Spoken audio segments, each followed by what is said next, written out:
Moi, je suis né ici à Saint-Louis-du-Ha, dans le Rambaud-Séjour.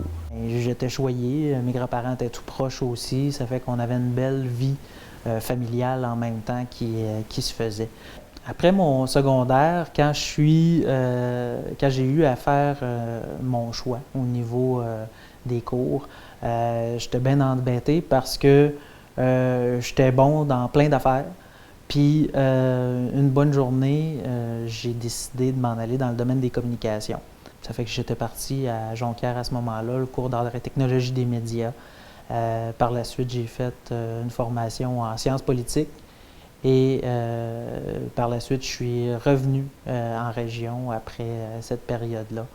Ça m'a pris plusieurs années avant de vraiment savoir qu'est-ce que je cherchais à faire de ma vie. Puis ça a été un lien qui s'est fait avec les gens de l'Association des jeunes de Saint-Louis. C'est par ça que j'ai été capable de me réaliser davantage.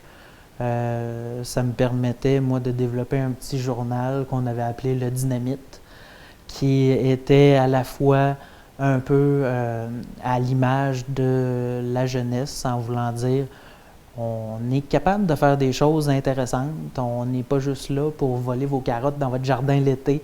On a fait des bons shows, on a fait des activités qui étaient très intéressantes, puis on a mobilisé aussi les jeunes à cette période-là. Puis ce travail-là m'a amené à réfléchir un peu sur ce que je souhaitais faire. Puis je suis parti, retour aux études, puis j'ai fait un cours à ce moment-là en relations industrielles. Lorsque j'ai terminé ma formation, je suis resté à Québec quand même plusieurs années. Dans un premier temps, dans une entreprise culturelle, où est-ce que là, j'étais à la fois en charge de la comptabilité, de l'administration, du volet gestion des ressources humaines aussi. C'était Manifestation internationale d'art de Québec, une biennale d'art qui se déroule dans la région de Québec et qui monopolise beaucoup d'institutions muséales, centres d'artistes. Puis après ça, l'appel de la région s'est fait sentir. Ça fait que j'ai commencé à faire des démarches pour revenir dans la région. Alors, j'ai travaillé dans le domaine des ressources humaines, j'ai été aussi conseiller en emploi dans la région de Rivière-du-Loup.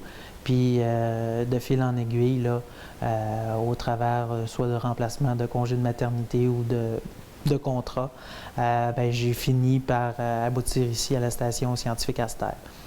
Quand j'ai commencé mon travail chez Aster, j'étais responsable de la commercialisation. Alors, j'étais le lien entre le milieu scolaire et la station en tant que telle.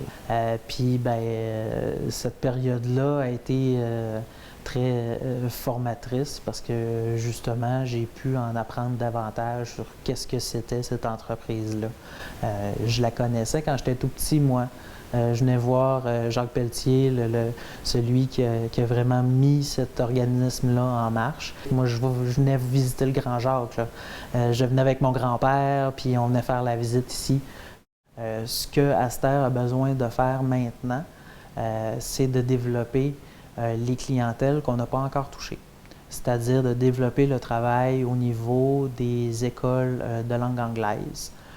C'est aussi de travailler sur de nouveaux ateliers, de développer des choses qui n'ont pas été faites encore.